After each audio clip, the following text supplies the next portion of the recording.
I don't know how many civil lawyers are here, but that's the way it works, folks. When you want somebody's deposition, you send a notice of deposition, and they appear at the place where the notice says. That's civil process. I don't know why you're laughing. It is civil process. That is the way lawyers do it. We're all excited this weekend because Donald Trump was acquitted for the second time. We're excited because Mike Veen has been kicking ass and taking no names. Doesn't need them. He's leaving you behind with your corpse.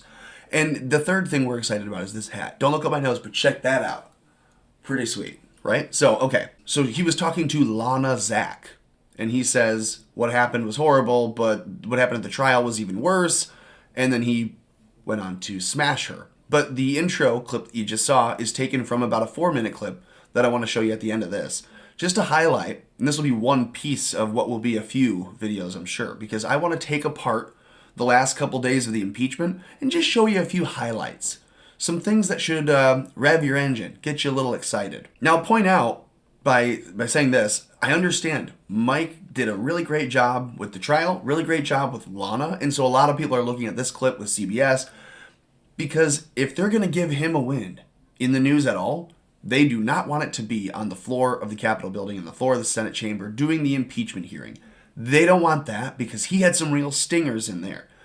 They're going to show you this because then they'll say he's mocking her, he's belittling her, and I can prove that right now because as I looked for this, the first thing I could find was he ripping off his mic, he's mimicking her, he has a gross little voice that he uses. See, look, Trump attorney Mike Veen puts on a silly voice.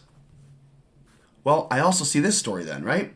His home was vandalized. So he's obviously winning because you don't have people targeting your house unless you have blown up the Kafkaesque trial that was this last sham impeachment. And if you're not aware, I wanted to look this up to be sure I was using it correctly. Turns out, very correctly, Kafkaesque, meaning super surreal, to the point of being like disgustingly dystopian, but yet realistic. Right? It's not real, but it's realistic. And it's surreal to the point of, well, the definition they give you is to describe situations that are disorientingly and illogically complex in a surreal or nightmarish way. Kafkaesque comes from the name, obviously, of the, I think it was Austrian-German, Franz Kafka, who lived from 1883 till 1924. Not a super long life. But why is it Kafkaesque? Because he wrote a book called The Trial, or Der Prozess, in which, I'll just read you from JSTOR, first published in 1925, a year after his death, Joseph K. is arrested, the titular character, but, well, I guess it's not titular. He's in the trial, so he's the victim of the titular trial. Anyways, but he can't seem to find out what he's accused of. So this guy's arrested, is charged with a crime, but the crime isn't given any detail or name or specifics, nor are the accusers, nor are any of the pieces of evidence. They say, as he navigates a labyrinthine network of bureaucratic traps and dark parody of legal system, he keeps doing things that make him look guilty. Eventually, his accusers decide he must be guilty, and he will be summarily executed. As Kafka puts it to his second-to-last chapter, The Cathedral, he says, the proceedings gradually merge into the judgment. And that's certainly what we're seeing in the Capitol, right? If they're impeaching the president for speaking at a rally saying, peacefully protest, patriotically make your voices heard, and go fight. Go fight for your country. Go fight for your rights. They didn't go after the Beastie Boys and arrest them for having you fight for your right to party. No, it's implicitly understood that you're not literally fighting someone. He didn't say explicitly go and attack the building. He said go be peaceful. That was explicit. Patriotically peaceful. That was explicit. So I'll just jump now back over to Mike Veen for the first piece that I think he absolutely destroyed them with. And this was just on Friday.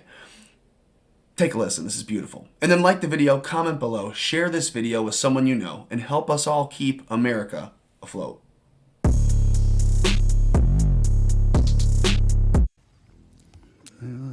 Let me take my own advice and cool the temperature in the room a little bit.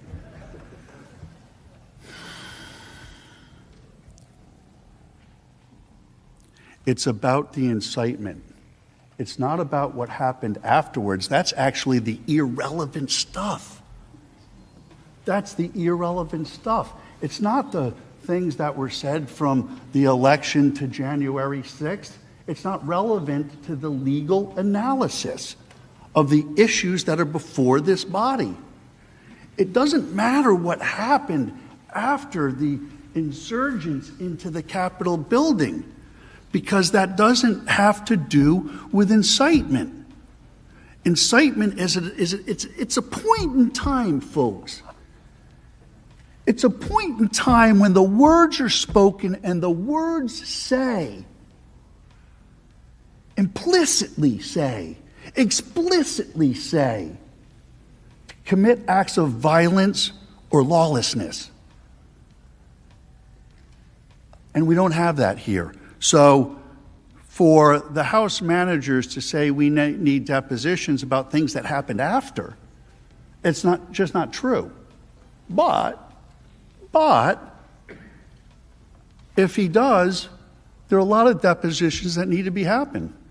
Nancy Pelosi's deposition needs to be taken. Vice President Harris's deposition absolutely needs to be taken, and not by Zoom. None of these depositions should be done by Zoom. We didn't do this hearing by Zoom. These depositions should be done in person, in my office, in Philadelphia. That's where they should be done.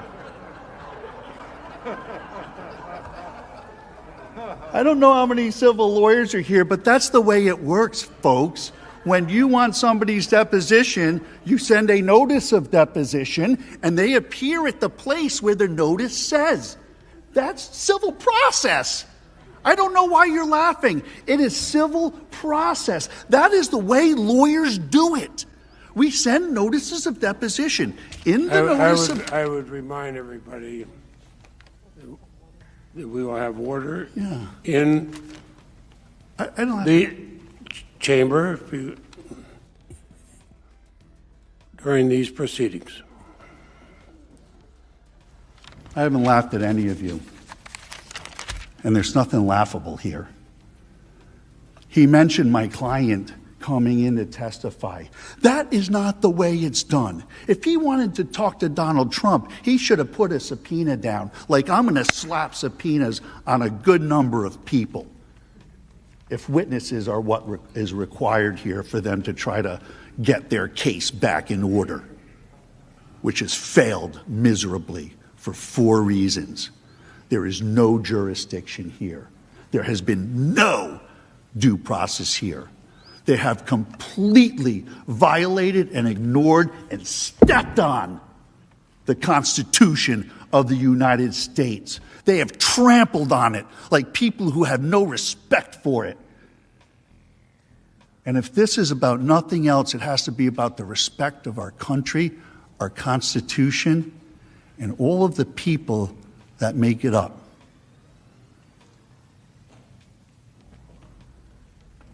And so that I ask, when considering or voting on this witness matter, and to be clear, this may be the time to do it, but again, and everybody needs to know that the backroom politics, I'm not so much into it all, and I'm not too adept at it neither.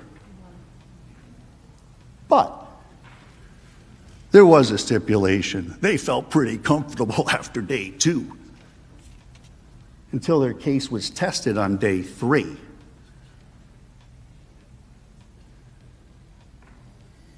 Now is the time to end this. Now is the time to hear the closing arguments. Now is the time to vote your conscience. Thank you.